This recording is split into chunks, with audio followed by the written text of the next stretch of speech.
ಬಿಟ್ಟಿರಕ್ಕಾಗಲ್ಲ ಅಮ್ಮ. ಸಾರಿ ಅಮ್ಮ, ಸಾರಿ ಅಮ್ಮ, ನನ್ನ ಎಲ್ಲೂ ಕಳಿಸ್ಬೇಡ.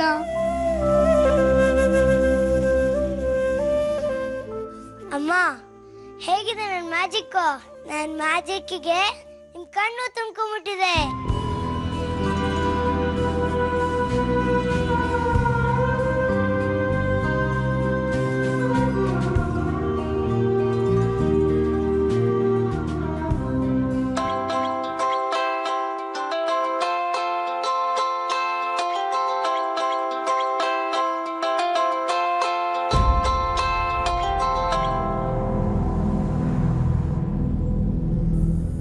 ಆರ್ತಿ, ಏನ್ ಮಾಡ್ತಿದ್ಯೆ? ದಯವಿಟ್ಟು ನನ್ನ ಕ್ಷಮಿಸ್ಬಿಡೆ. ಸಾಕ್ಷಿ ಸಾವಿನ ದಿನ ನಾನು ಊರಲ್ಲಿರ್ಲಿಲ್ಲ, ದೇವಸ್ಥಾನಕ್ಕೆ ಹೋಗಿದ್ದೆ. ನಮ್ಮ ಸಾಕ್ಷಿ ಬೇಗ ಹುಷಾರಾಗ್ಲಿ ಅಂತ. ಆ ದೇವರಿಗೆ ನನ್ನ ಕೂಗು ಕೇಳಿಸಿಲ್ಲ ಅನ್ಸುತ್ತೆ. ಸಾಕ್ಷಿನ ನಮ್ಮಿಂದ ದೂರ ಮಾಡ್ಬಿಟ್ಟ. ಆರ್ತಿ, ಯಾಕೆ ಏನು ಮಾತಾಡ್ತಿಲ್ಲ? ನೀವು ಹೀಗೆ ಮಾಡ್ತೀರಂತ ನಾನು ಅನ್ಕೊಂಡಿರ್ಲಿಲ್ಲಮ್ಮ. ಆರ್ತಿ, ಯಾಕೆ ಹೀಗೆ ಮಾತಾಡ್ತಿದ್ಯಾ? ನಾನು ಸರಿಯಾಗೇ ಮಾತಾಡ್ತಾ ಇದ್ದೀನಿ. ಆದಿತ್ಯ, ನೀವು ತಾನೇ ಬೇಲ್ ಕೊಡಿಸ್ತಾ ಇರೋದು. ಏನು, ಆದಿಗೆ ಬೇಲ್ ಸಿಗ್ತಾ ಇದೆಯಾ? ಎಲ್ಲ ಅರೇಂಜ್ಮೆಂಟ್ನು ನೀವೇ ಮಾಡಿ ಏನು ಗೊತ್ತೇ ಇಲ್ಲ ಅನ್ನೋ ಥರ ಮಾತಾಡ್ತಾ ಇದ್ದೀರಲ್ಲಮ್ಮ. ನನಗೆ ಚೆನ್ನಾಗಿ ಗೊತ್ತಿದೆ ಆದಿತ್ಯಂಗೆ ಬೇಲ್ ಕೊಡಿಸ್ತಾ ಇರೋದು ನೀವೇ ಅಂತ. ಆರ್ತಿ, ಯಾಕೆ ಹೀಗೆ ಮಾತಾಡ್ತಿದ್ಯಾ? ಖಂಡಿತವಾಗ್ಲೂ ನನಗೆ ಈ ವಿಷಯ ಏನೂ ಗೊತ್ತಿಲ್ಲ ಕಣೆ. ದೇವಸ್ಥಾನಕ್ಕೆ ಹೋದವಳು ಇವತ್ತಾನೆ ಬರ್ತಾ ಇದ್ದೀನಿ. ಈಗ ನೀನು ಹೇಳಿದ್ಮೇಲೆ ನನಗೆ ಗೊತ್ತಾಗಿರೋದು ಆದಿಗೆ ಬೇಲ್ ಸಿಗ್ತಾ ಇದೆ ಅಂತ.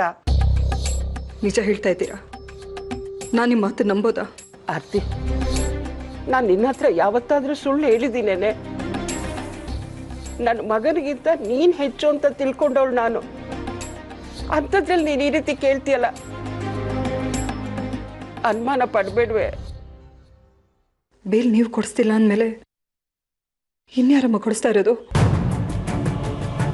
ಅಪ್ಪ ಏನಾದರೂ? ನಿಮ್ಮಪ್ಪ ಆದಿಗೆ ಬೇಲ್ ಕೊಡ್ಸೋದಿರ್ಲಿ, ಅವ್ರಿಗೆ ಇಲ್ಲಿ ನಡೆದಿರೋ ವಿಷಯ ಯಾವುದೂ ಗೊತ್ತಿಲ್ಲ ಕಣೆ. ಅವ್ರಿಗಲ್ಲಿ ಹೇಳೋರು ಯಾರೂ ಇಲ್ಲ. ಒಂದು ವೇಳೆ ಅವ್ರಿಗೆ ವಿಷಯ ಗೊತ್ತಾಗಿದ್ದಿದ್ರೆ ಸಾಕ್ಷಿ ಸಾವಿಗೆ ಬರ್ದೇ ಇರ್ತಿದ್ರೇನೆ ಅವರು. ಇಲ್ಲಿ ಯಾರನ್ನು ನಂಬೋದು ಯಾರನ್ನು ಬಿಡೋದು ಅಂತಲೇ ಅರ್ಥ ಆಗ್ತಿಲ್ಲ ನನಗೆ. ಸೂರ್ಯ ಅವ್ರು ನೋಡಿದ್ರೆ ನಾನೇ ಆದಿತ್ಯಂಗೆ ಬೇಲ್ ಕೊಡಿಸಿದ್ದು ಅಂತ ಹೇಳ್ತಾ ಇದ್ದಾರೆ. ಏನು, ಸೂರ್ಯ ಅವರು ನಿನ್ನ ಮೇಲೆ ಅನುಮಾನ ಪಡ್ತಾ ಇದ್ದಾರಾ? ಅದು ಆದಿ ವಿರುದ್ಧ ನೀನು ಸಾಕ್ಷಿ ಹೇಳಿದ ಮೇಲೂ?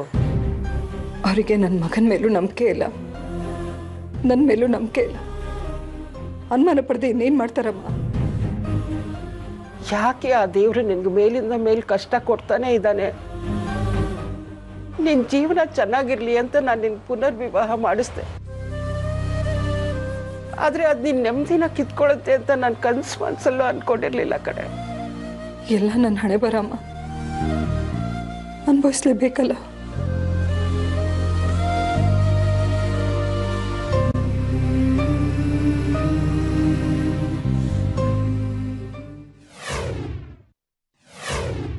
ಆದಿತ್ಯಂಗೆ ಅಮ್ಮ ಯಾರು ಬೇಲ್ ಕೊಡ್ಸಿಲ್ಲ ಅಂದಮೇಲೆ ಇನ್ಯಾರು ಕೊಡ್ಸಿರ್ಬೋದು? ಯಾರ ಕೆಲಸ ಇರ್ಬೋದು?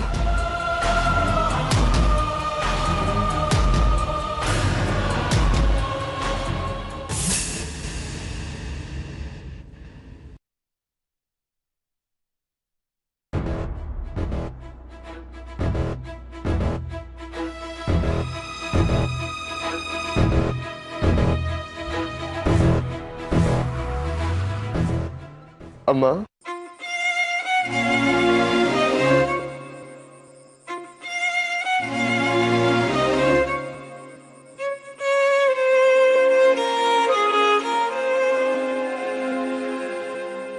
ಸಾಕ್ಷಿ ನಿನ್ ಮೇಲೆ ಎಷ್ಟೆಲ್ಲ ಪ್ರೀತಿ ಇಟ್ಕೊಂಡಿದ್ಲು, ಆದ್ರೆ ಇವತ್ತು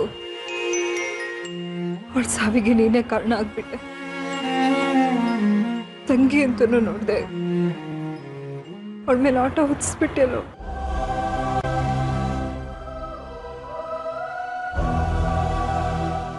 ರಕ್ತ ಹೀರೋ ಕತ್ತಿಗೂ ಬುದ್ಧಿ ಕಲ್ಸೋ ಕತ್ತಿರುತ್ತೆ. ಆದ್ರೆ ನೀನು ಇಷ್ಟೊಂದು ಕಟ್ಕಾಗ್ತಿ ಅಂತ ನಾನು ಅನ್ಕೊಂಡಿರ್ಲಿಲ್ಲ.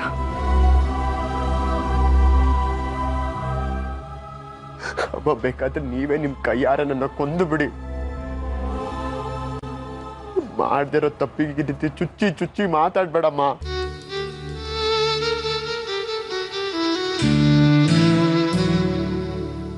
ಪ್ರತಿದಿನ ಎಲ್ರೂ ಚುಚ್ಚು ಮಾತಿಗೆ ಸಾಯ್ತಾ ಇರೋಳು ನಾನು. ಯಾಕೆ ಹೇಳು? ನಿನ್ನಂತ ಮಗನಿಗೆ ಜನ್ಮ ಕೊಟ್ನಲ್ಲ, ಅದಕ್ಕೆ ಎಲ್ರೂ ಒಂದೇ ಸಲ ಸತ್ತು ಬಿಡ್ತಾರೆ. ಆದ್ರೆ ನಾನು ಹಾಗಲ್ಲ. ನಿನ್ನಿಂದಾಗಿ ಪ್ರತಿ ಕ್ಷಣ ಪ್ರತಿ ದಿನ ಸಾಯ್ತಾ ಇದ್ದೀನಿ.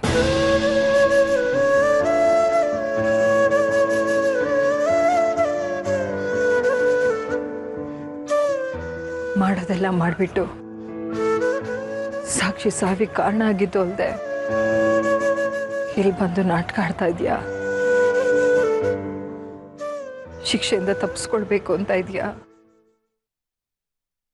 ಅದಕ್ಕೆ ನಾನು ನಿನ್ನ ದೇಶ ಸೇವೆ ಮಾಡ್ತಾ ಇದೆಯಾ, ಶತ್ರುಗಳನ್ನ ಕೊಂದು ಪರಮವೀರ ಚಕ್ರ ಬಿರುದನ್ನು ತಗೊಳ್ತಾ ಇದೆಯಾ ಅಂತ ನಿನ್ನ ತಲೆ ಮೇಲೆ ಇಟ್ಕೊಂಡು ತಿರುಗ್ಲಾ ಅಥವಾ ಹೆಮ್ಮೆ ಪಡ್ಬೇಕಾ?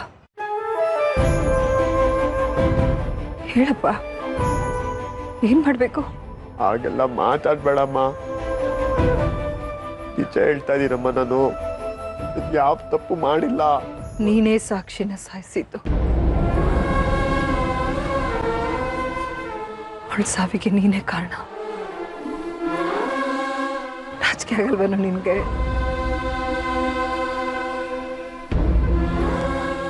ಮಾಡ್ಬಾರ ತಪ್ಪನ್ನ ಮಾಡ್ಬಿಟ್ಟು ಬೇಲ್ ತಗೊಂಡು ಆಚೆ ಬರ್ತಾ ಇದೆಯಲ್ಲ. ದೇವ್ ಪ್ರಾಣಗಳು ಹೇಳ್ತಾ ಇದೀನಮ್ಮ, ನನಗೆ ಬೇಲ್ ಕೊಡ್ತಿರೋದು ಯಾರು ಅಂತ ನನಗೆ ಗೊತ್ತಿಲ್ಲ. ಅವ್ರ ಲಾಯರ್ ಯಾರು ಅಂತಾನೂ ನನಗೆ ಗೊತ್ತಿಲ್ಲಮ್ಮ. ನಾನು ನಿಜ ಹೇಳ್ತಾ ಇದೀನಮ್ಮ. ಸಾಕ್ಷಿಗೆ ನಾನು ಆಕ್ಸಿಡೆಂಟ್ ಮಾಡಿಲ್ಲ. ನಾನು ಅದನ್ನ ಸಾಬೀತುಪಡಿಸ್ತೀನಿ.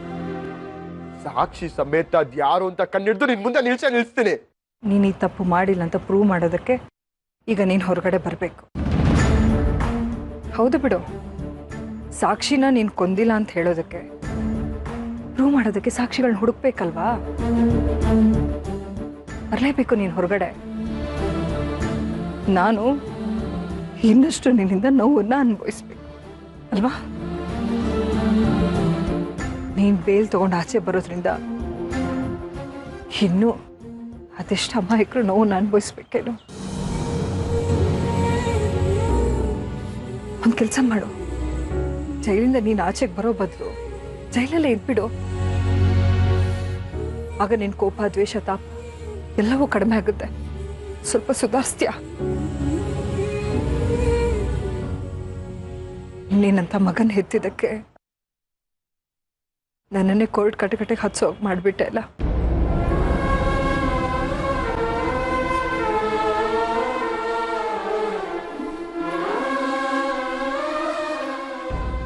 ನೀನಂತ ಮಗ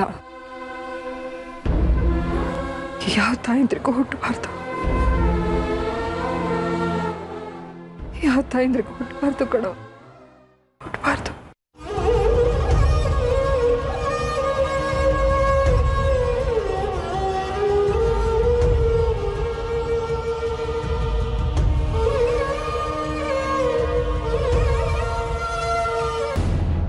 case number 660 2015 Aditya versus Ranjit.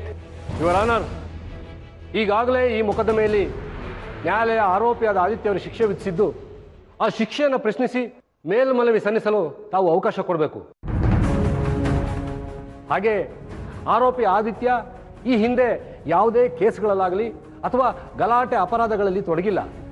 ಆದರೆ ಈಗ ಆದಿತ್ಯ ಅವರ ಮೇಲೆ ಗಂಭೀರವಾದ ಆರೋಪ ಬಂದಿದೆ. ಅದು ಅವರು ತನ್ನ ತಂಗಿಗೆ ಆಕ್ಸಿಡೆಂಟ್ ಮಾಡಿ ಕೊಲೆ ಮಾಡಿದ್ದಾರೆ ಅಂತ. ಯುವರ್ ಆನರ್, ಇಲ್ಲಿ ನ್ಯಾಯಾಲಯವು ಮುಖ್ಯವಾಗಿ ಗಮನಿಸಬೇಕಾದ ಒಂದು ಅಂಶ ಅಂದರೆ, ಆದಿತ್ಯನ ವಿರುದ್ಧ ಸಾಕ್ಷಿ ಹೇಳಿದ ಎಲ್ಲ ಸಾಕ್ಷಿಗಳು ಸಹ ಅವರ ಕುಟುಂಬದವರೇ ಆಗಿದ್ದು, ಮೇಲ್ನೋಟಕ್ಕೆ ಇದು ಒಂದು ಕೌಟುಂಬಿಕ ಕಲಹ ಅಂತ ಕಾಣಿಸ್ತಾ ಇದೆ. ಆದರೆ ಆದಿತ್ಯ ಅವರಿಗೆ ಕೊಲೆ ಆರೋಪ ಬರೋದಕ್ಕೆ ಆ ಕುಟುಂಬದಲ್ಲಿ ಸಹಮತವನ್ನು ಕಂಡು ಸಹಿಸಲಾರದೆ ಆದಿತ್ಯನ ಮನೆಯಿಂದ ದೂರ ಮಾಡಿ ಆ ಕುಟುಂಬದಲ್ಲಿ ಒಡಕನ್ನು ಹುಟ್ಟಿಸ್ಬೇಕು ಅಂತ ಯಾರೋ ಸಂಚು ಮಾಡಿದ್ದಾರೆ. ಆದಿತ್ಯನ ಆಟೋವನ್ನು ಆದಿತ್ಯನಿಗೆ ತಿಳಿಯದೆ ತಗೊಂಡು ಹೋಗಿ ಅಬ್ಜೆಕ್ಷನ್ ಇವರ ಡಿಫೆನ್ಸ್ ಲಾಯರು ಆರೋಪಿಗೆ ಬೇಲ್ ಕೊಡಿಸಲೇಬೇಕು ಅನ್ನೋ ಉದ್ದೇಶದಿಂದ ಈ ಮೊಕದ್ದಮೆ ದಿಕ್ಕನ್ನೇ ಬದಲಾಯಿಸೋ ಪ್ರಯತ್ನ ಮಾಡ್ತಾ ಇದ್ದಾರೆ.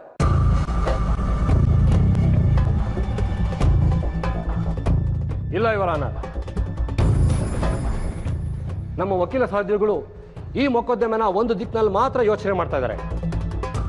ಆದರೆ ಇಲ್ಲಿ ಮುಖ್ಯವಾಗಿ ಗಮನಿಸಬೇಕಾಗಿರೋದು ಆದಿತ್ಯ ಮತ್ತು ಅವನ ತಂಗಿ ಮಧ್ಯೆ ಇರೋ ಸಂಬಂಧ.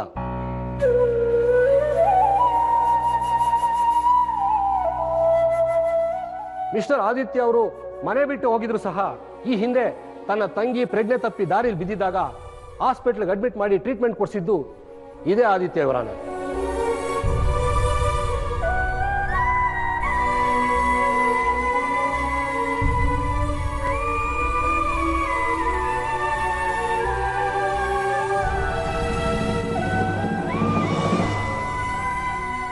ಇವರ ಆನರ್, 2 ತಿಂಗಳ ಹಿಂದೆ ಅಣ್ಣ ತಂಗಿ ಸಂಬಂಧ ಬೆಸೆಯುವಂತ ರಾಖಿ ಹಬ್ಬ ಇತ್ತು.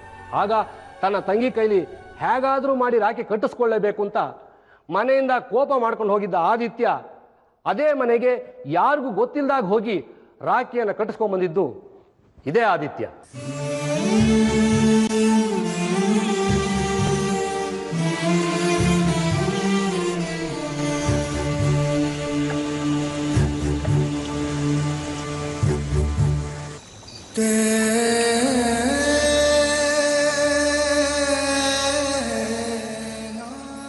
ಅವತ್ತಿನ ದಿನ ಬೆಳಿಗ್ಗೆ ಆದಿತ್ಯನ ತಾಯಿ ಆರತಿ ಅವರಿಗೆ ಶ್ರೀಮತಿ ಸಾಕ್ಷಿ ಅವರು ಈ ವಿಷಯ ಹೇಳಿದ್ರು.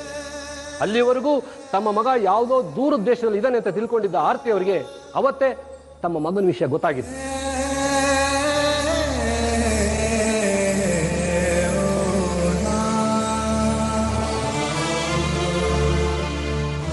ಅಬ್ಜೆಕ್ಷನ್ ಇವರ ಆನರ್, ನಮ್ಮ ವಕೀಲ್ ಸಾಹೇಬ್ರು ಈ ನ್ಯಾಯಾಲಯಕ್ಕೆ ಒಂದು ಸುಂದರವಾದ ಕಥೆಯನ್ನ ಹೇಳ್ತಾ ಇದ್ದಾರೆ. ಅವ್ರು ಹೇಳ್ತಾ ಇರೋದಕ್ಕೂ ಈ ಮೊಕದ್ದಮೆಗೂ ಯಾವುದೇ ರೀತಿ ಸಂಬಂಧ ಇಲ್ಲ ಇವರ ಆನರ್.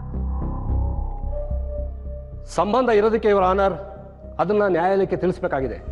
ದಯವಿಟ್ಟು ಪರ್ಮಿಷನ್ ಕೊಡಬೇಕು. Permission granted. ಥ್ಯಾಂಕ್ ಯು ಇವರ ಆನರ್. ಆರೋಪಿ ಸ್ಥಾನದಲ್ಲಿರೋ ಆದಿತ್ಯ ರಾತ್ರೋರಾತ್ರಿ ಮನೆಗೆ ಹೋಗಿ ತನ್ನ ತಂಗಿ ಕೈಯಿಂದ ರಾಖಿ ಕಟ್ಟಿಸ್ಕೊಂಡ್ ಬಂದಿದ್ದಾನೆ ಅಂದ್ರೆ ಆದಿತ್ಯ ಮತ್ತು ಸಾಕ್ಷಿ ಮಧ್ಯೆ ಇರೋ ಅಣ್ಣ ತಂಗಿ ಬಾಂಧವ್ಯ ಎಂತದ್ದು ಅನ್ನೋದು ಇದರಿಂದ ಗೊತ್ತಾಗುತ್ತೆ ಇವರ ಆನರ್.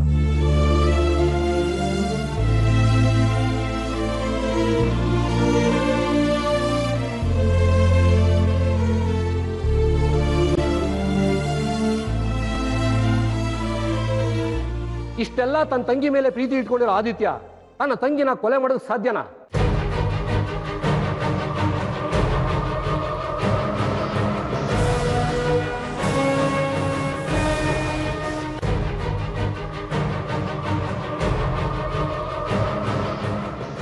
ಇವರ ಆನರ್, ಈ ಹಿಂದೆ ನಾನು ಹೇಳಿದಾಗೆ ಆದಿತ್ಯನ ಆಟೋವನ್ನು ಬೇರೆ ಯಾರೋ ತೆಗೆದುಕೊಂಡು ಹೋಗಿ ಆದಿತ್ಯನ ಮೇಲೆ ಆರೋಪ ಬರಬೇಕು ಅಂತಲೇ ಶ್ರೀಮತಿ ಸಾಕ್ಷಿ ಅವರಿಗೆ ಆಕ್ಸಿಡೆಂಟ್ ಮಾಡಿರೋ ಸಾಧ್ಯತೆ ಇರೋದ್ರಿಂದ ಈ ಘನ ನ್ಯಾಯಾಲಯ ಆರೋಪಿಯ ಹಿನ್ನೆಲೆ ಹಾಗೂ ಈ ಕೇಸ್ನ ಹಿಂದಿರುವ ಸಂಚನ್ನು ಪರಿಗಣಿಸಿ ಆರೋಪಿ ಆದಿತ್ಯನಿಗೆ ಬೇಲ್ ಕೊಡೋದ್ರ ಜೊತೆ ಮೇಲ್ಮನವಿ ಸಲ್ಲಿಸಲು ಅವಕಾಶ ಕೊಡಬೇಕು ಅಂತ ತಮ್ಮಲ್ಲಿ ಕೇಳ್ಕೊತಾ ಇದ್ದೀನಿ ಇವರಾನ. ಬೇಡ ಇವರಾನ, ನನಗೆ ಬೇಲ್ ಕೊಡ್ಬೇಡಿ. ನನಗೆ ಶಿಕ್ಷೆ ಕೊಡಿ ಇವರಾನ. ಜೀವನ ಪರ್ಯಂತ ಜೈಲಿರೋ ಶಿಕ್ಷೆ ಕೊಡಿ, ನೇಣ್ ಗಪ್ಪಕ್ಕೆ ಹಾಕಿ. ಆದ್ರೆ ಬೇಲ್ ಮಾತ್ರ ಕೊಡ್ಬೇಡಿ. ಮಿಸ್ಟರ್ ಆದಿತ್ಯ, ಯಾಕೆ ಹೀಗೆ ಹೇಳ್ತಾ ಇದ್ದೀರಾ? ನಿಮ್ಗೇನಾದ್ರು ಜೀವ ಭಯ ಇದೆಯಾ ಅಥವಾ ಯಾರಾದರೂ ಬೆದರಿಕೆ ಹಾಕಿದ್ದಾರಾ? ಇಲ್ಲ ಇವರಾನ, ಆ ರೀತಿ ಏನೂ ಇಲ್ಲ.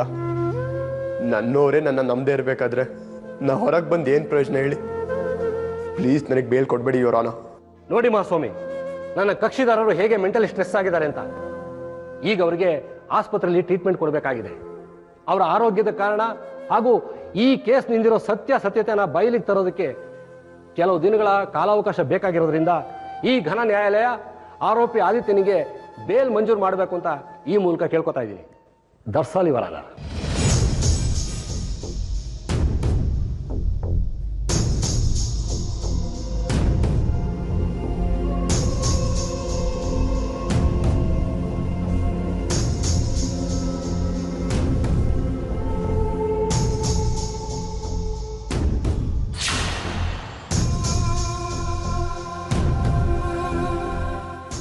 ಆರೋಪಿ ಪರ ವಕೀಲರು ಮಂಡಿಸಿ ವಾದವನ್ನು ಆಲಿಸಿದ ಈ ನ್ಯಾಯಾಲಯ ಆದಿತ್ಯ ತನ್ನ ತಂಗಿ ಮೇಲೆ ಇಟ್ಟಿದ್ದ ಪ್ರೀತಿ ಮತ್ತೆ ಅವಳನ್ನು ಈ ಹಿಂದೆ ಪ್ರಜ್ಞೆ ತಪ್ಪಿ ರಸ್ತೆಯಲ್ಲಿ ಬಿದ್ದಿದ್ದಾಗ ಇದೇ ಆದಿತ್ಯ ಹಾಸ್ಪಿಟಲ್ಗೆ ಅಡ್ಮಿಟ್ ಮಾಡಿ ಟ್ರೀಟ್ಮೆಂಟ್ ಕೊಡಿಸಿರುವುದು ನ್ಯಾಯಾಲಯದ ಗಮನಕ್ಕೆ ಬಂದಿದ್ದೆ.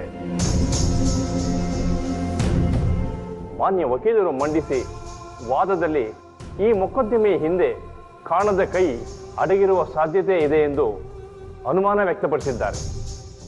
ಆದ ಕಾರಣ ಈ ಮೊಕದ್ದಮೆಯನ್ನು ಹೆಚ್ಚುವರಿ ನ್ಯಾಯಾಲಯಕ್ಕೆ ಮೇಲ್ಮನವಿ ಸಲ್ಲಿಸಲು ಅನುಮತಿ ನೀಡುವುದರೊಂದಿಗೆ ಆರೋಪಿಯಾದ ಆದಿತ್ಯನಿಗೆ 1,00,000 ರೂಪಾಯಿಗಳ ಬಾಂಡನ್ನು ಹಾಗೂ ಒಬ್ಬ ವ್ಯಕ್ತಿಯ ಶ್ಯೂರಿಟಿ ನೀಡಿ ಷರತ್ತುಬದ್ಧ ಜಾಮೀನನ್ನು ಮಂಜೂರು ಮಾಡಲಾಗಿದೆ.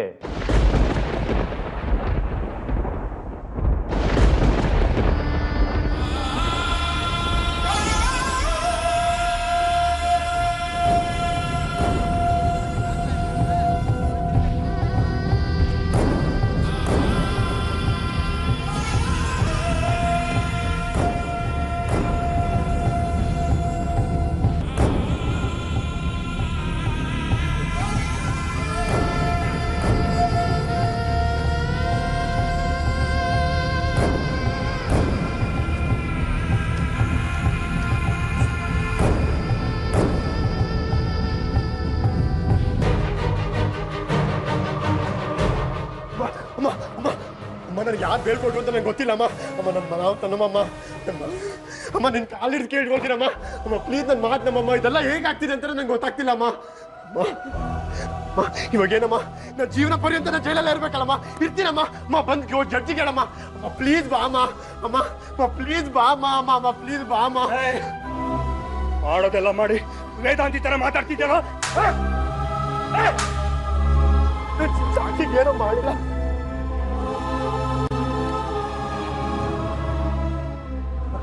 ಬೇಡ ನೀನು ಹೆಸರು ಹೇಳೋ ಯೋಗ್ಯತೆ ಇಲ್ಲ ನಿನ್ಗೆ. ಅವಳು ಪ್ರಾಣ ತೆಗೆದ್ಬಿಟ್ಟಿಯಲ್ಲೋ. ಅವಳು ಪ್ರಾಣ ತೆಗೆದ್ಬಿಟ್ಟಿಯಲ್ಲೋ. ಅವಳು ಪ್ರಾಣ ತೆಗೆದ್ಬಿಟ್ಟಿಯಲ್ಲೋ. ಅವಳು ಪ್ರಾಣ ತೆಗೆದ್ಬಿಟ್ಟಿಯಲ್ಲೋ. ಬಿಟ್ಬಿಡಿ. ಪ್ರಾಣ ತೆಗೆದ್ಬಿಟ್ಟಿಯಲ್ಲೋ. ನಮ್ಮನ್ನೇ ನೋಡ್ತಿದ್ದಾರೆ. ಅವಳು ಪ್ರಾಣ ತೆಗೆದ್ಬಿಟ್ಟಿಯಲ್ಲೋ. ಬಿಟ್ಬಿಡಿ. ಬಿಡಿ ಅವನ್ನ.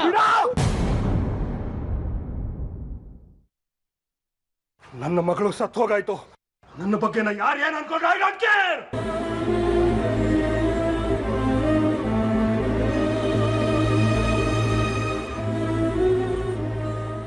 Dad, please relax.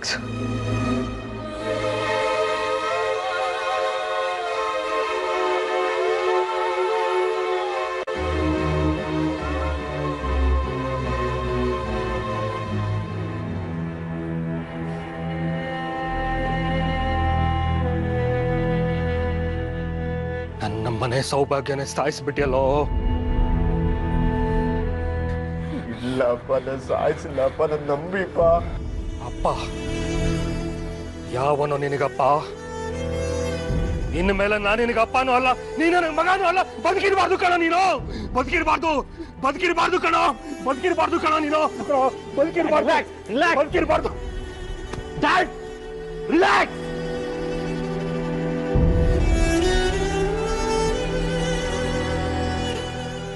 ಈಗಾಗಲೇ ಒಂದು ಪ್ರಾಬ್ಲಮ್ ಕ್ರಿಯೇಟ್ ಆಗಿದೆ, ಇನ್ನೊಂದು ಕ್ರಿಯೇಟ್ ಮಾಡ್ಬಿಡಿ.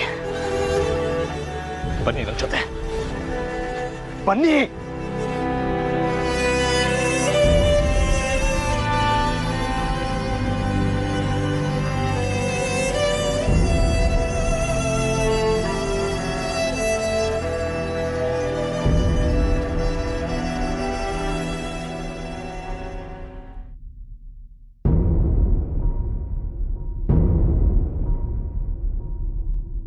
ಕಾರೊಳಗೆ ಕೂತಿರಿ. ಅದೇ